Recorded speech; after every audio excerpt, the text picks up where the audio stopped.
Hello once again. I'd like to welcome you to Module 2 of the Unit Migration syllabus. And this lecture and slideshow is about trees and plants, something that we take for granted every day, but extremely important for our survival and our well-being. So sit back, I'll explain a bit about trees and plants and what we use them for, and also in the actual whole grand scheme of things on this planet. Sit back and enjoy. Thank you.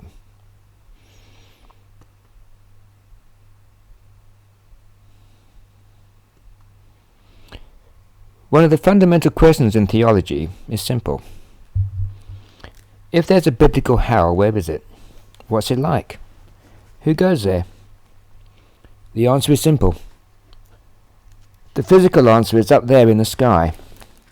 Every night, indeed, there is a place where the conditions are so hellish as to defy description. You look up on any early evening or morning, and you will see a beautiful evening star, or morning star, depending on where you are, shining like a celestial diamond, breathtaking in its closeness and its glory. That's the planet Venus, the next planet coming from us towards the sun, one of our closest neighbours beside the moon. Now take a telescope, leave our atmosphere and have a closer look. You will see a planet, roughly the same size as ours, occupying the same warm zone in space called the Goldilocks zone, which is a space that is perfect for harbouring life. Take a closer look, and you will see a beautiful swirling cloud formations and a blue sheen to the atmosphere like a blue marble. It looks almost like Earth's twin from space. Surely the conditions must be Earth-like, familiar, warm, and safe. The Russians, overcome with curiosity, sent a satellite to orbit this planet, which in turn released a probe to descend through the atmosphere and to discover this strange and very appealing world. What it found was hell. With hurricane-force winds blasting around the planet, it found its way to the surface and recorded surface temperature of over 400 degrees Celsius, hot enough to melt lead. An orange corrosive atmosphere that was composed of sulfuric acid. And as if to complete this satanic paradise, acid rain was actually spewed out of boiling, angry clouds, falling to the baked ground and sizzling away. The smoke rising up to join the atmosphere once again. The probe managed to survive this Dante's Inferno before finally expiring in a blast of static only after a few minutes. Subsequent studies showed that this world that looked so much like the Earth had suffered a runaway greenhouse effect, with the sun's heat being captured by the surface, was having to be radiated up again, but was retrapped by the volcanic atmosphere caused by the eruptions on its surface. So the sun's heat was not able to escape the planet. It was actually trapped by the atmosphere. Having nothing to absorb it, this heat carried on building and building, leading to the catastrophic uninhabitable conditions at present. This vision of hell, once again, is the planet Venus, and is a timely warning and a reminder of where our own planet could be heading. We have our own allies to help prevent this. Trees and plants. Yep, that green canopy that you scarcely notice as you walk under on the way to work. Those trees that you see on the side of the street.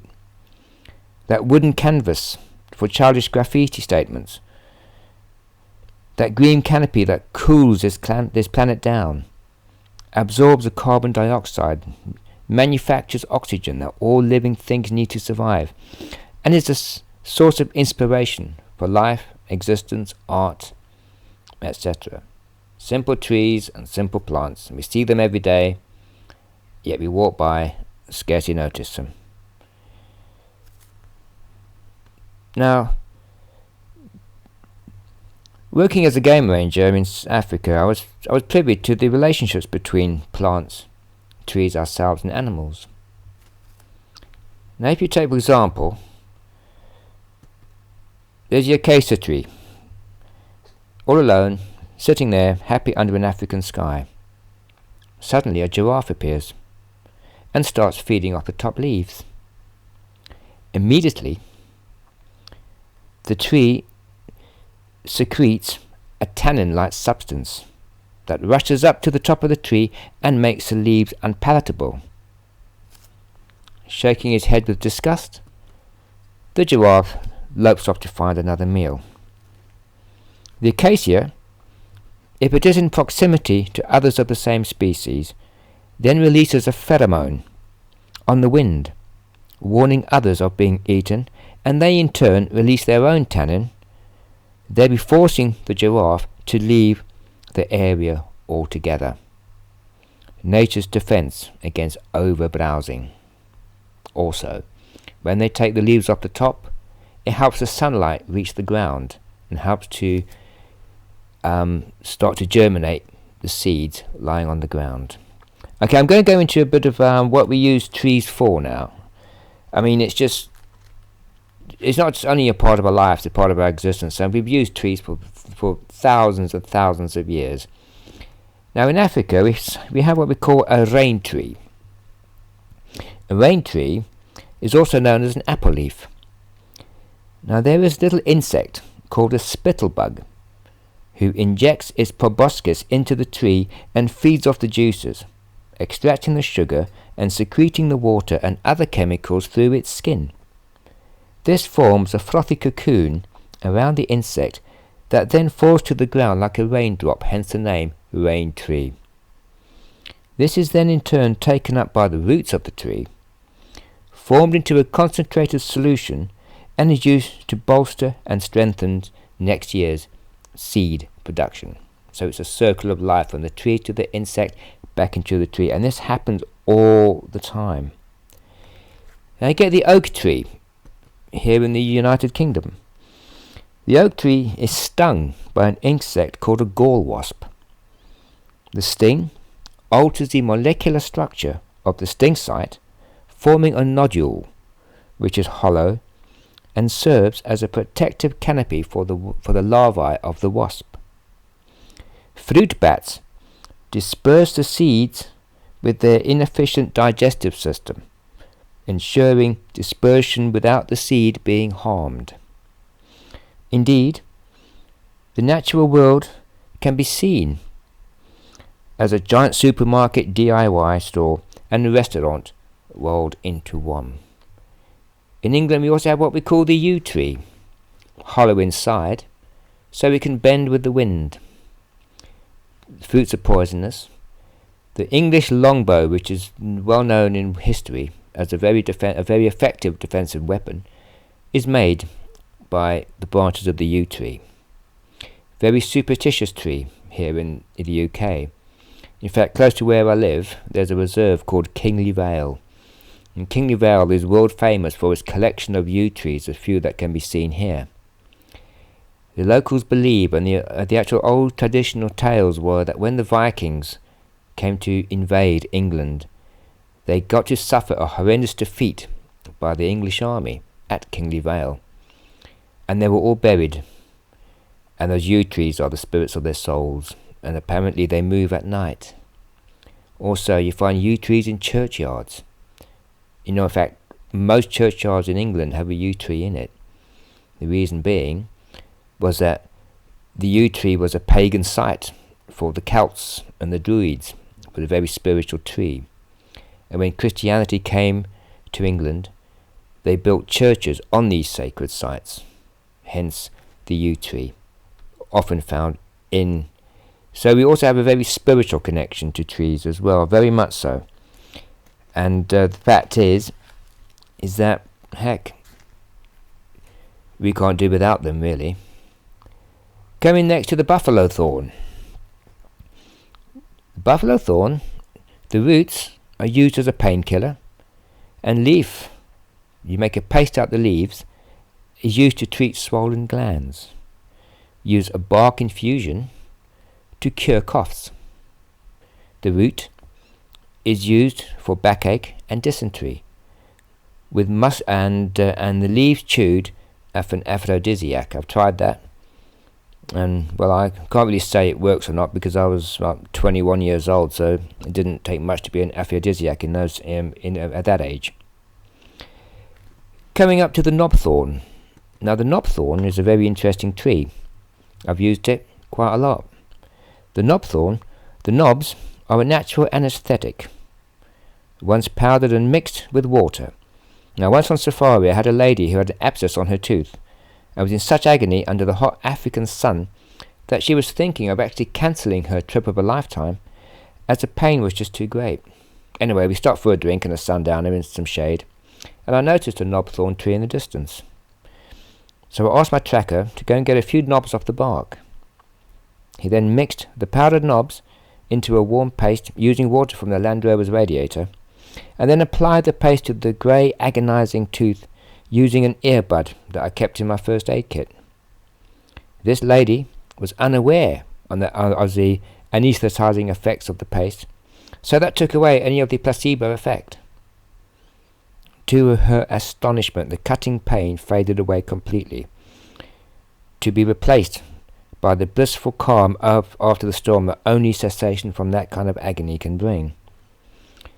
She finished the safari with a kind of wondrous appreciation of the reality and healing properties that only a personal experience with the natural world can bring. Also on this subject, elephant dung has an enzyme that, when burnt, is a very good cure for hangovers and headaches. And once, I had a very extremely well-connected New York socialite on safari, who was afflicted with a migraine of biblical proportions. Finding a nice pile of dried elephant dung, I explained to her the possible result of this experience, and was treated to the sight of a gorgeous lady who a few days earlier might have been swishing around Times Square in her limo wearing more jewellery than a third world dictator, on her hands and knees inhaling burning elephant dung.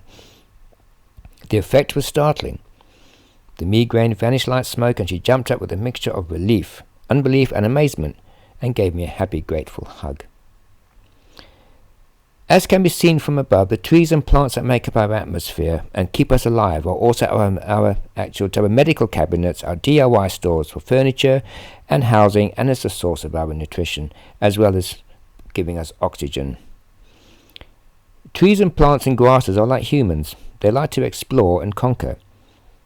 And they explore and conquer an area for its own species survival.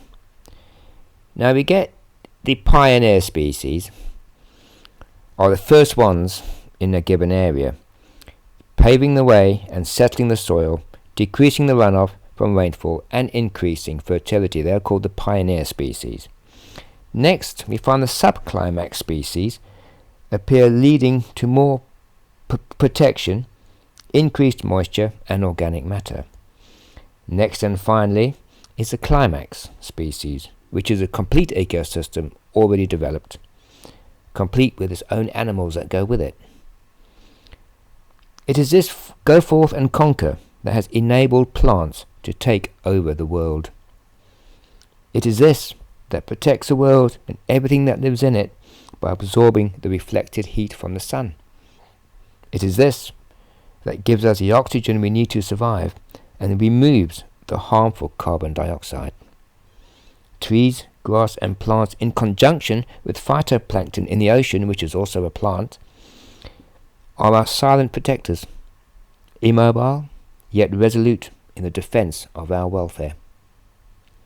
And yet we seem determined to undermine and destroy these giants of our welfare in the name of wealth and profit, and a crime on the genocidal scale is being perpetrated as we live and breathe. We look what's happening to the Amazon, etc.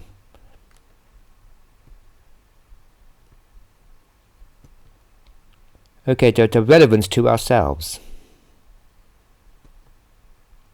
Now, whilst working in the Sabi Sand as a game ranger, we were instrumental in controlling two major results of our impact. One, was every time we drove off-road in our Land Rovers, we compacted the soil, and in doing so we interfered with the water flow and the nutrient transference by damming the soil through tire pressure. To neutralize this, the compacted tracks were later dug up and turned over to loosen the compressed soil. The other impact that required our attention was to combat the expansion of dongas and fissures by packing the open wound with branches and logs obtained from alien bush clearing. A donga can be likened to the heel of a human. With lack of moisture, the heel cracks, opens into a painful fissure, requiring moisturizing cream to heal it. Exactly the same with hard, sun-baked ground. The topsoil gets blown away, and around rocks and tree stumps the wind eddies, digging deeper into the soil, eventually forming a crevice, which morphs into what we call a donga, which is like a cliff, like a crack. Both of these are caused and cured by human interference. In British salt marshes, the sea comes in with the tide and goes out again, sometimes twice a day. The topsoil is anchored by numerous high-density plant species that bind to the soil and prevent it leaching away with the water.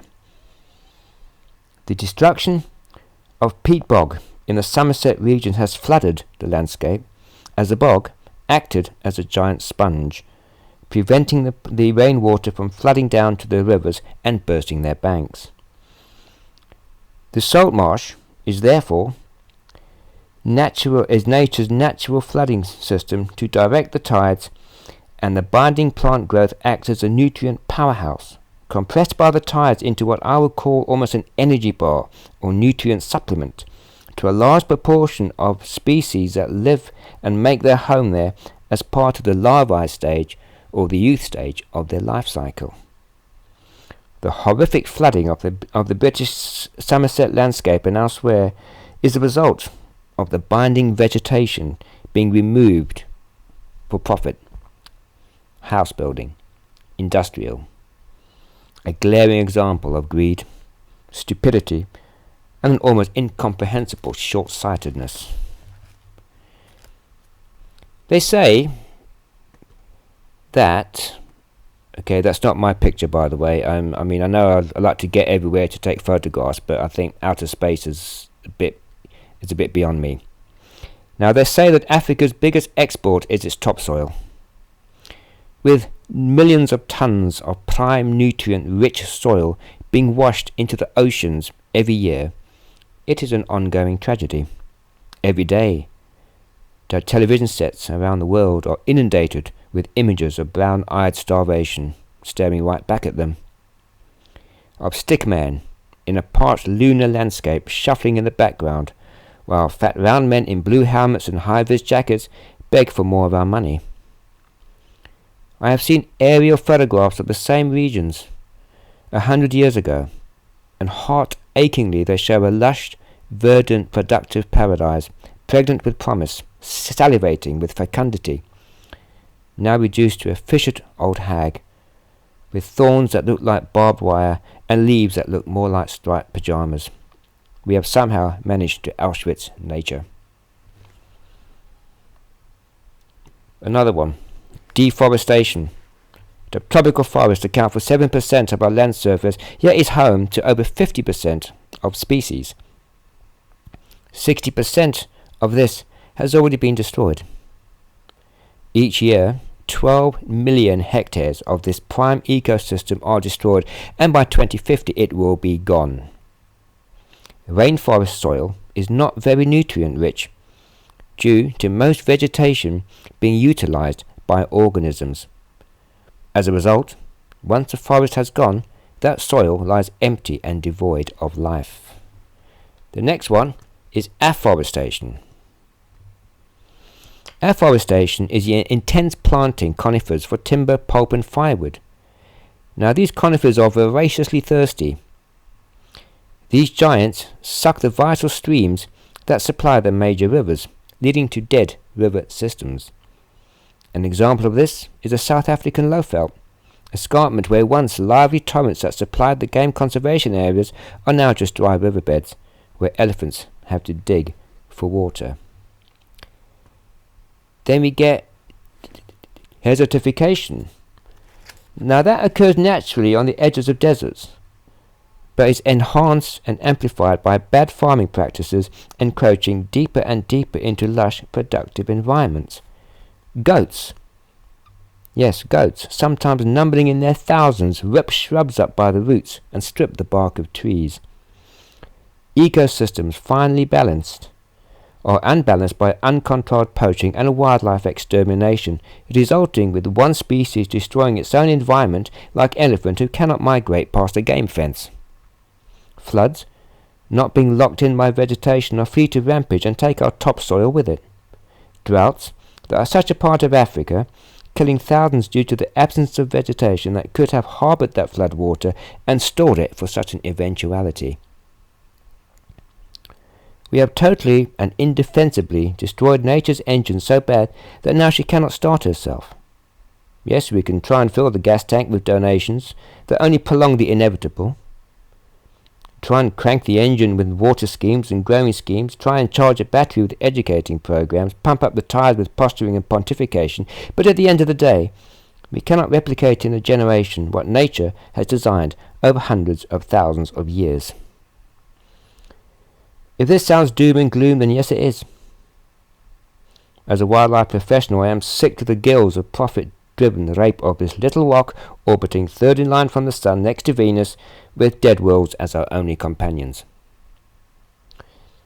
The extinction of the rainforest to make way for palm oil that goes into cosmetics is a prime example of some fat little bastard getting a healthy profit so he can get his pathetic little sports car mansion with pool, complete with double bubble heads in bikinis and enough jewellery that if melted down would sponsor anti-poaching actual patrols.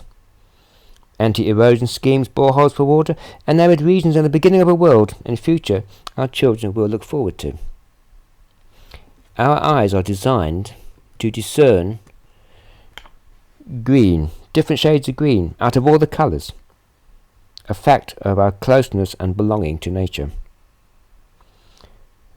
Driving tests are passed more often in rural areas out in the country than in urban areas due to the relaxing effects of trees and plants. Trees in a city, for example, also have the same effect. They get to absorb the reflected heat, they provide shade, plus they give shelter and refuge to any wild animals that live in a city. Now once, when I was in Japan, we saw lots. What I find is that all these Zen temples and the Japanese temples over there in Japan, they worship trees. In fact, the Japan's actual religion is Shinto, which is a form of nature worship. So every time we go into a temple ground, as much as like here in England we get the yew trees in churches, you get the landscape trees in temples in Japan, which is there to enhance the spiritual aspect of the place, and believe me, it works. Now once when I was in boarding school, we watched a film called Soylent Green, a film about a hellish future where dead people are turned into biscuits. Well, I know a few people who I'd like to turn into biscuits, but that's beside the point. And the world is just one big metropolis.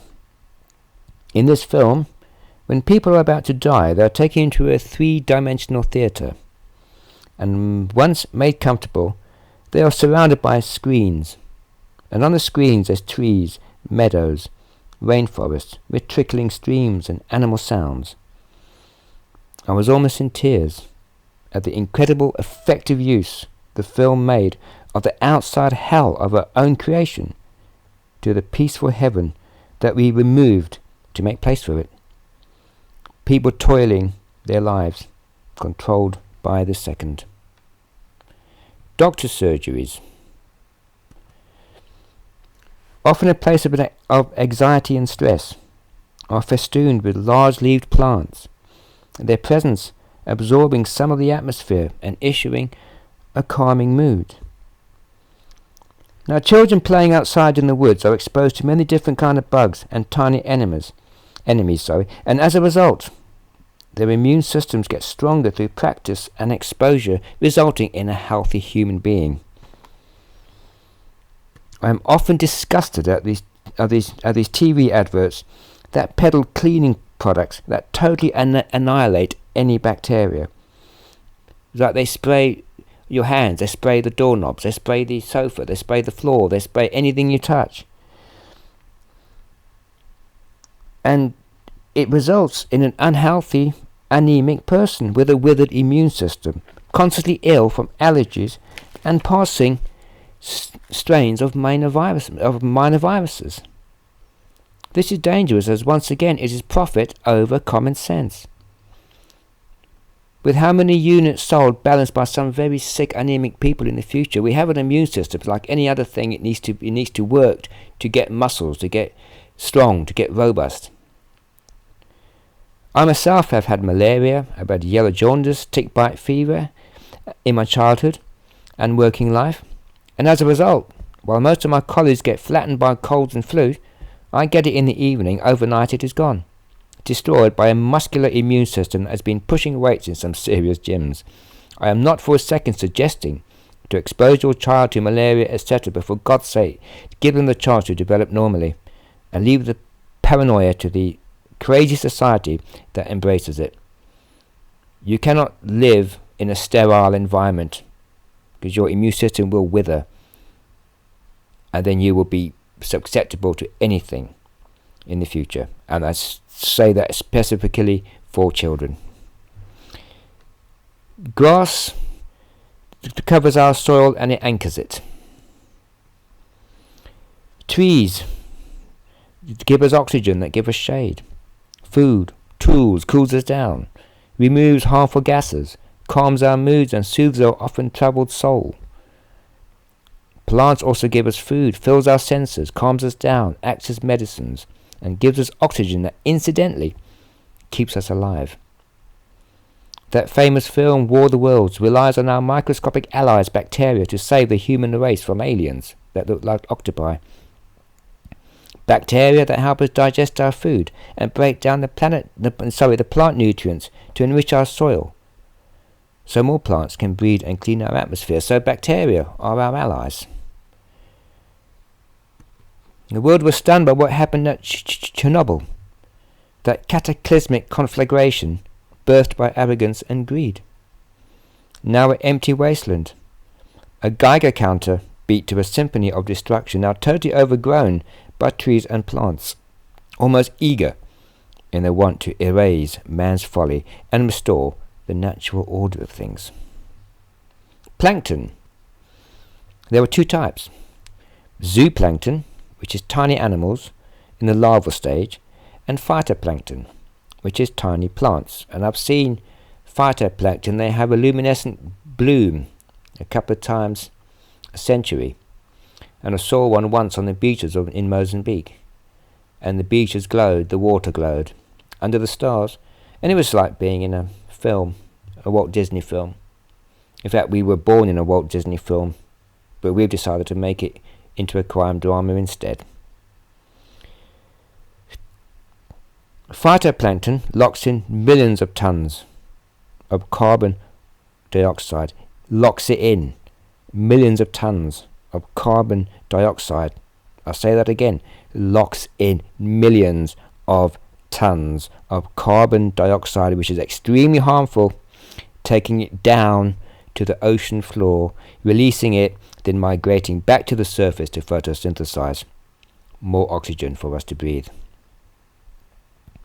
Something to think about when we flood the oceans with industrial garbage. Something to think about when we rape the oceans for fish. Not to mention the thousands of tons of nuclear waste stored up in barrels on the ocean floor, slowly eroding. Not to mention the seismic blast that we blast through the ocean to look for submarines. The ocean is just as important to us as trees and plants are, if not more so. And I think we mess with the ocean at our peril. Okay, that comes to the end of the lecture regarding trees and plants. And thanks for listening. And once again, I'll see you on the next lecture. Thank you very much.